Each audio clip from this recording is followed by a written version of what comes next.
ये कहानी सिर्फ मनोरंजन के लिए बनाई गई है। इस कहानी का उपदेश किसी की भावनाओं को चोट पहुंचाना नहीं है।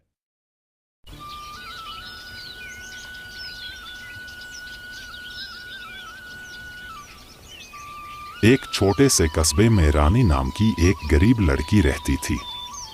उसकी उम्र लगभग 20 वर्ष थी। उसके पिता कई साल पहले दुनिया छोड़ चुके थे और उसकी माँ बीमार रहती थी। रानी रोज सुबह जल्दी उठती और घर के काम निपटाने के बाद बाजार में छोटी मोटी मजदूरी करने चली जाती। एक दिन उसकी माँ ने कहा, बेटी, कब तक दूसरों के यहाँ काम करेगी? माँ, और क्या करूँ? घर चलाने के लिए कुछ तो करना पड़ेगा। तू बहुत मेहनती है, अपना कोई काम शुरू कर ले। माँ, काम शुरू करने के लिए पैसे भी तो चाहिए। माँ चुप हो गई। उसी समय बाहर से पड़ोसन कमला चाची आई। अरे रानी, आज फिर उदास बैठी है। नहीं चाची, बस ऐसे ही। कमला चाची ने कहा, मैंने सुना है कि शहर में मोमोज बहुत बिकते हैं। रानी ने आश्चर्य से पूछा, मोमोज? हाँ बेटी, लोग बड़े शौक से खाते हैं। रानी सोच में पड़ गई। रात को वह देर तक जागती रही। अगर मैं मोमोज बेचूं तो।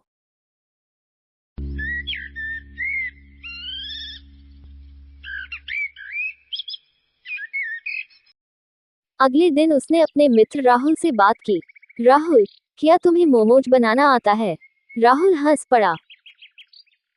मुझे नहीं, लेकिन मेरी मौसी बहुत अच्छे मोमोज बनाती है।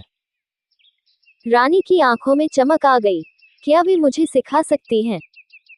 क्यों नहीं? अगले ही दिन राहुल उसे अपनी मौसी के घर ले गया। मौसी ने प्यार से पूछा, बेटी, मोमोज सीखकर क्या करेगी? मैं बेचूंगी और अपनी माँ का इलाज करवाऊंगी। मौसी भावुक हो गई। बहुत अच्छी सोच है, मैं तुझे सब सिखाऊंगी। इसके बाद कई दिनों तक रानी मोमोज बनाना सीखती रही। एक दिन मौसी ने कहा, अब तू बिल्कुल तैयार है। रानी खुशी से बोली, सच? हाँ, अब तेरे मोमोज बहुत स्वादिष्ट बनते हैं। लेकिन समस्या अभी भी थी। पैसे कहाँ से आए? रानी घर लौटी और उदास बैठ गई। माँ ने पूछा, क्या हुआ? माँ, मोमोज बनाना सीख लिया है लेकिन सामान खरीदने के लिए पैसे नहीं हैं। माँ ने अपनी पुरानी संदूकची निकाली। उसमें कुछ सिक्के और थोड़े से नोट रखे थे। बेटी, ये तेरे पिता की आखिरी निशानी है। रानी चौंक गई। नहीं माँ, मैं ये पैसे नहीं लूंगी। माँ मुस्कुराई। निशानी संभाल कर रखने से ज्यादा जरूरी है उसका सही उपयोग करना। रानी की आंखों में आंसू आ गए। ले जा बेटी। अगले दिन रानी बाजार गई। उसने आटा, सब्जियां और कुछ जरूरी सामान खरीदा। शाम को उसने घर पर पहली बार मोमोज बनाए।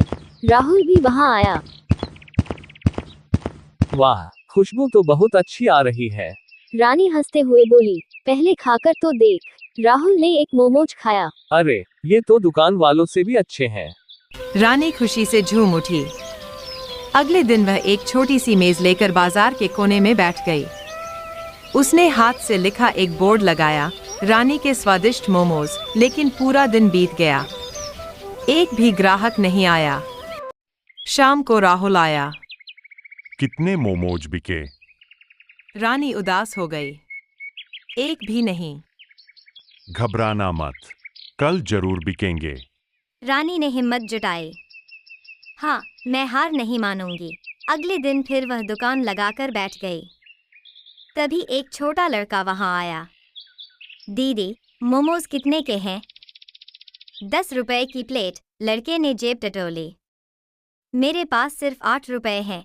रानी मुस्कुराई। कोई बात नहीं, ले जाओ। लड़के ने खुशी से मोमोज खाए। कुछ देर बाद वह अपने दोस्तों को भी लेकर आया।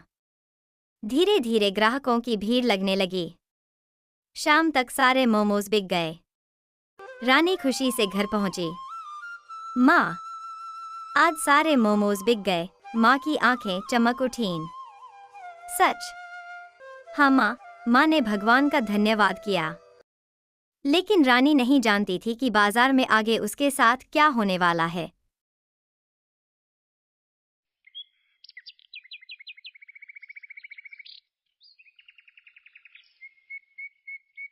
बाजार के कोने में एक छोटी सी दुकान लगाकर स्वादिष्ट मोमोज बेचती थी।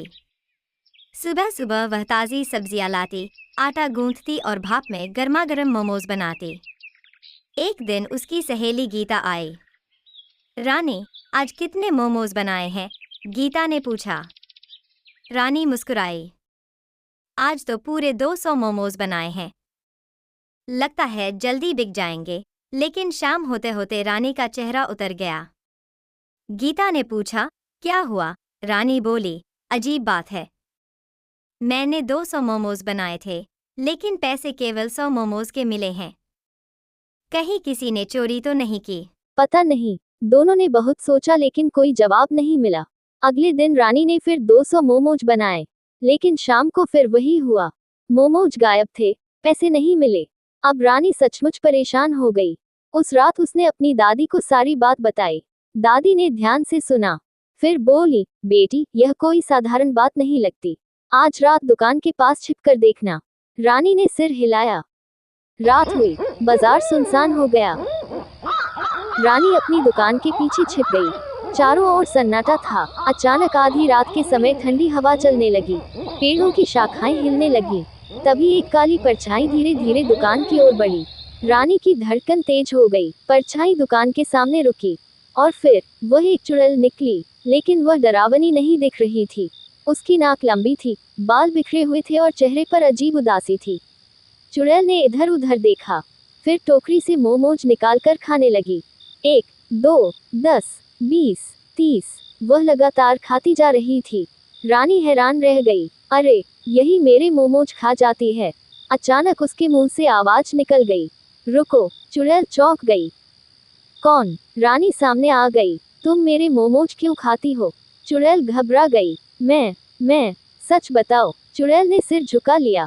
मुझे माफ कर दो, पहले बताओ ऐसा क्यों करती हो? चुड़ैल की आंखों में आंसू आ गए।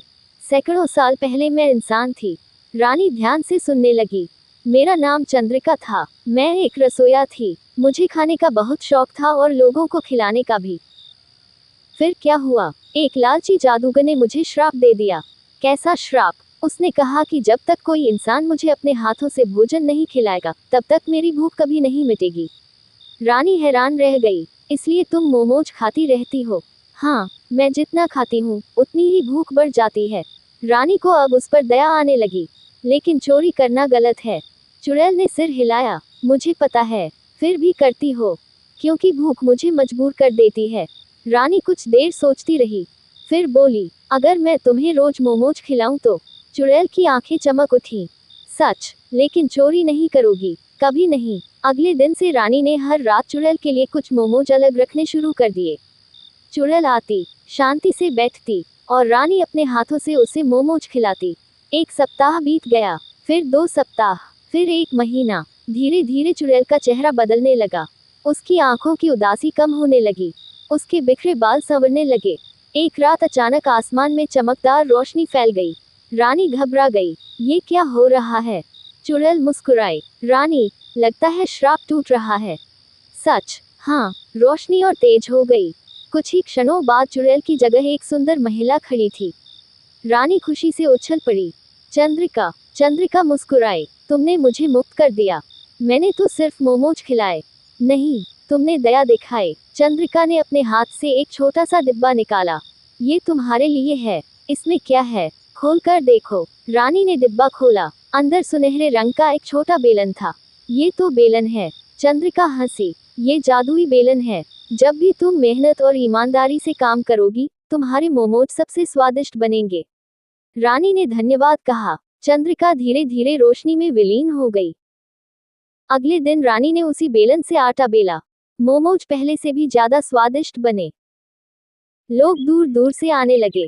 एक ग्राहक बोला, इतने स्वादिष्ट मोमोज मैंने कभी नहीं खाए। दूसरा बोला, रानी के मोमोज पूरे जिले में सबसे अच्छे हैं।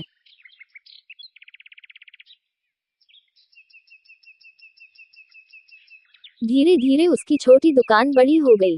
फिर एक रेस्टोरेंट बन गया। लेकिन रानी कभी घमंडी नहीं हुई। वह हमेशा याद रखती थी कि एक समय वह मोमोज खाने वाली चुड़ैल से बहुत परेशान थी, और वही चुड़ैल बाद में उसकी सबसे बड़ी शुभचिंतक बन गई। कई साल बाद जब बच्चे उससे कहानी सुनाने की जिद करते, तो वह मुस्कुराकर कहती, बच्चों, याद रखो, हर डरावनी दिखने वाली चीज बुरी नहीं होती। कभी कभी दया और समझदारी ऐसे चमत्कार कर देती है जो जादू भी नहीं कर सकता। और फिर वह सबको गर्मागर्म मोमोज खिलाती, जबकि बच्चे उत्साह से कहते, रानी दीदी, हमें चुड़ैल वाली कहानी फिर से सुनाओ। रानी हंस पड़ती, ठीक है, लेकिन पहले मोमोज खत्म करो। और पूरी दुकान बच्चों की हंसी से गूंज उठती। अगर आपको हमारी कहानी अच्छी लगती है तो लाइक, शेयर और सब्सक्राइब करें।